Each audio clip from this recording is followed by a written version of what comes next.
আজ সন্ধ্যাবেলা ইফতার পার্টি আছে, কারা কয়টা দিবি? এই যে আমার 100 টাকা দিলাম। তাহলে যে আমার 100 নে। তাহলে এই যে আমার 100। কিরে আমারে ছাড়া তোরা কিসের টাকা উঠাইতাছ? আজকে ইফতার পার্টি আছে তো, তাই আমরা সবাই 100 টাকা করে সাথে দিতেছি। তাহলে আমার কাছ থেকে 100 টাকা নে।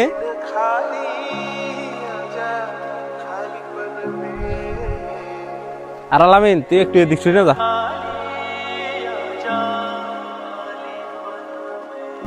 দেখছস বড় লোক মানুষ হয়ে মাত্র 100 টাকা দিল, চাইলে কিন্তু 500 টাকা দিবার ভাই। বড় লোক মানুষ তো, তারা এরকমই। ইন্তি তারা এই নে আরো 1000 টাকা, এটা দিয়ে ভালো কিছু কিনে ইফতারের আয়োজন কর। বুঝলাম না, উনকে দিলে 100 টাকা, আবার ইনকা এনে দিতেছে 1000 টাকা, বিষয়টা কি? শোন, ওইখানে যদি আমি 1000 টাকা দিতাম তাহলে ওরা ভাবতো যে আমি বড় লোকই দিয়ে আইতাছি, আর 100 টাকা দিলাম, এটা তোদের সাথে শরিক হইলাম।